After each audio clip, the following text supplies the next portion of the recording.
నమస్తే, welcome to Lia news. India Today నిర్వహించినటువంటి కాంక్లేవ్లో ఏపీ మంత్రి నారా లోకేష్ పాల్గొన్నారు. అయితే అక్కడ జాతీయ విద్యా విధానంలో త్రిభాషా సూత్రం గురించి అడిగిన ప్రశ్నకు కావచ్చు, మరి పక్క రాష్ట్రాల నుంచి మీ రాష్ట్రానికి పోటీ ఉంటుందా అని అడిగిన ప్రశ్నకు ఆయన దిమ్మ తిరిగిపోయే సమాధానం ఇచ్చినట్టు వార్తలు అయితే వస్తున్నాయి. మరి ఇండియా టుడే కాంక్లేవ్లో ఆయన అడిగినటువంటి ప్రశ్న ఏంటి, ఆయన ఎలాంటి సమాధానం ఇచ్చారు అన్న విషయాన్ని తెలుసుకుందాం. మాతో పాటు ఉన్నారు senior journalist doctor Durga Vadlamani గారు. నమస్కారం మేడం. నమస్తే అండి మేడం, కాంక్లేవ్లో లోకేష్ గారు పాల్గొనడం, సో అక్కడ ఆయన ఈ మధ్య ఆయన ఎంత యాక్టివ్ అయ్యారో, ఆయన చెప్పే ప్రతి సమాధానం కూడా ఎంత కౌంటరింగ్గా ఉంటుందో మనం చూస్తూనే ఉన్నాం. అందులో భాగంగానే మరి త్రిభాషా సూత్రం అంటే విద్య గురించి కావచ్చు, అలాగే పక్క రాష్ట్రాల నుంచి మీకు ఎలా ఉన్న పోటీని మీరు ఎలా అధిగమించగలరు అన్నదానికి కూడా ఆయన చాలా చక్కగా సమాధానం చెప్పారు అంటున్నారు. సో ఆయన ఏం చెప్పారు, మీరేం చెప్తారు? అంటే స్పాంటేనియస్గా బదులివ్వడంలో లోకేష్ చాలా ఆరితేరారు.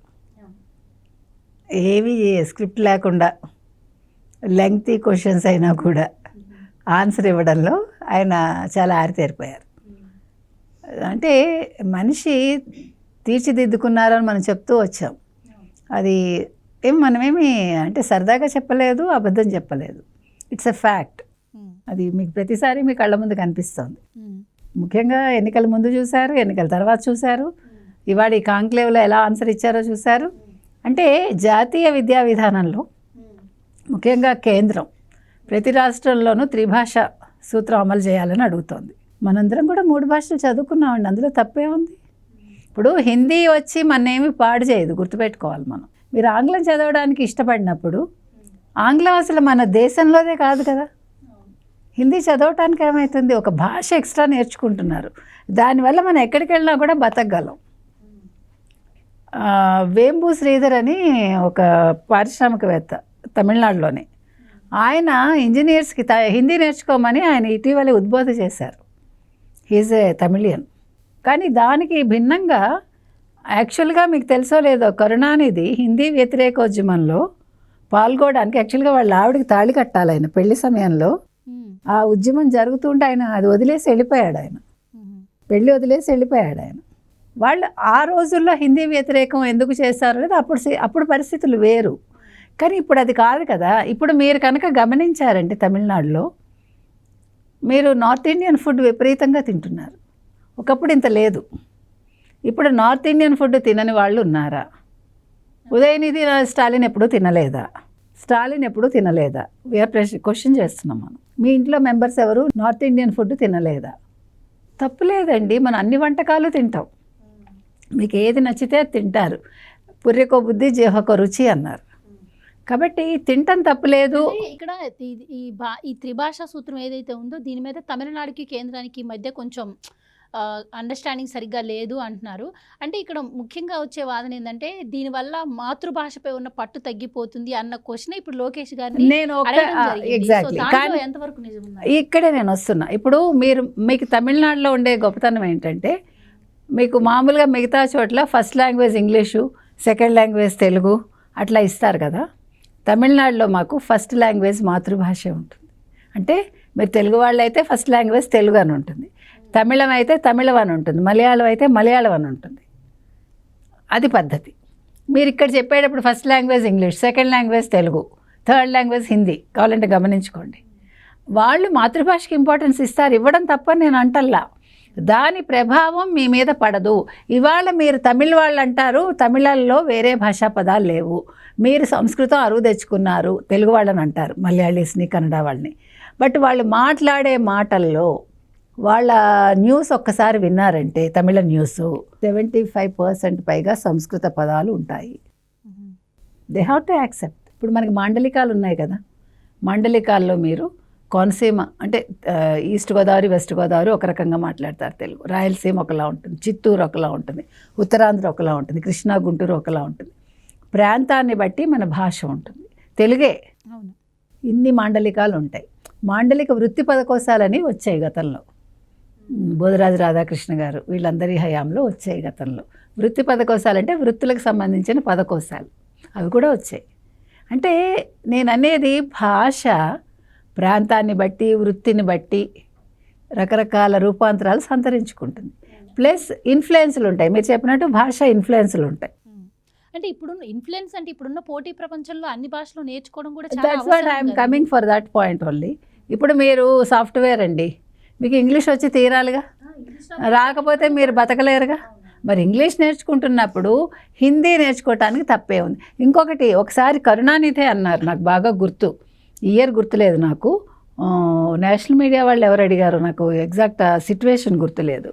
మరి మీ మనవలు హిందీ చదువుకున్నారు కదా అని అడిగారు. అడిగితే నేను సెంట్రల్కి వెళ్ళినప్పుడు నాకు ఎవరైనా దుబాసి ఉండాలి కదా. దుబాసి అంటే తెలుసా? అంటే ట్రాన్స్లేటర్. అంటే ఇప్పుడు మీరు మాట్లాడే భాషని వాళ్ళకి, వాళ్ళు మాట్లాడే భాషని మీకు చెప్పాలి కదా. అందుకోసం నా మనవలు హిందీ చదువుకున్నారని చెప్పాడు. నాకు ఇది బాగా గుర్తు. అది ఇప్పుడు మరి ఎవరన్నా కాదంటారేమో నాకు తెలియదు.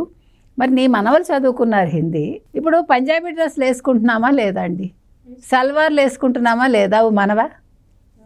అవి సౌత్ ఇండియన్వి కాదుగా. సౌత్ ఇండియన్ బట్టలు ఏంటి మనకి? హాఫ్ శారీ వేసుకోవడం, లంగా ఓణి వేసుకోవటం, చీరలు కట్టుకోవటం, పరికిణి జాకెట్ వేసుకోవటం, గౌన్లు వేసుకోవటం, ఇది మన కట్టుబట్టు మనకు తెలిసి.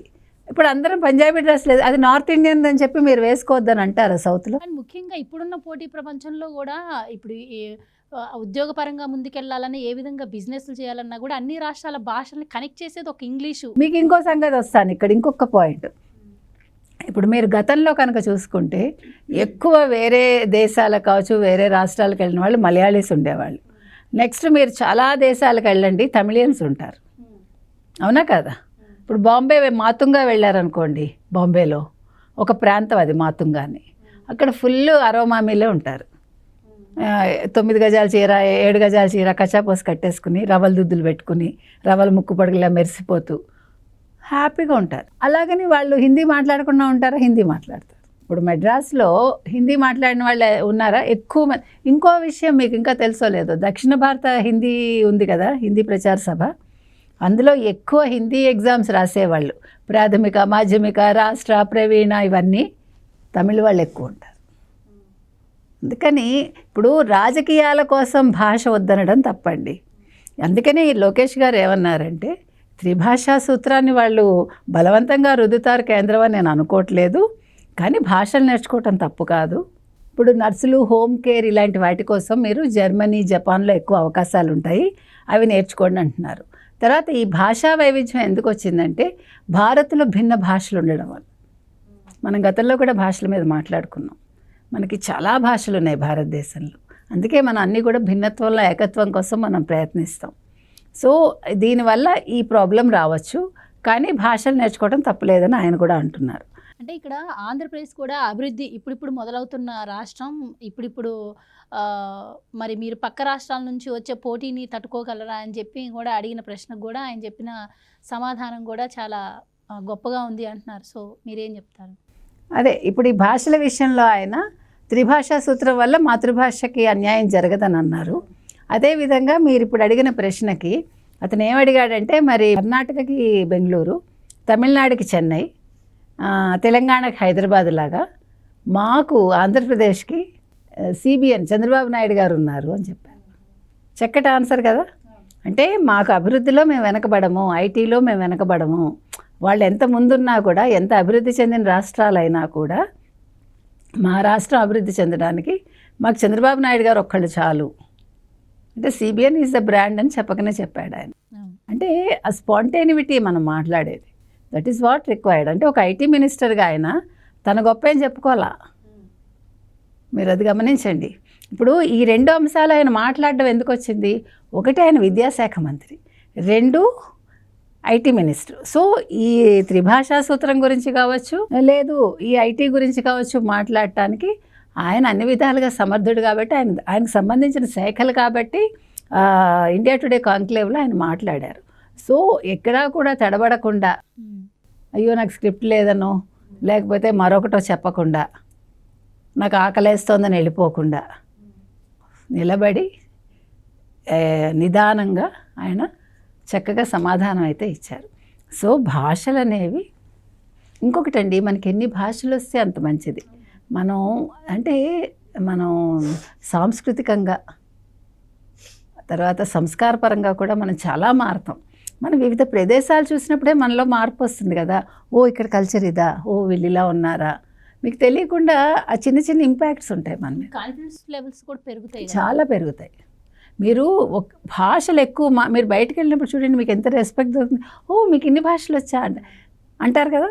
అది మనం ఎవరినంటాం, పివి నరసింహారావు గారు అంటే. ఇంకా చాలామంది ఉన్నారు 14 భాషలు 18 భాషలు వచ్చేవాళ్ళు. మాతృభాషను వదలకుండా పట్టు సాది. మీరు మాతృభాష ఉండడం వల్ల ఏంటంటే మనం తొందరగా అంశాన్ని అర్థం చేసుకుంటాం.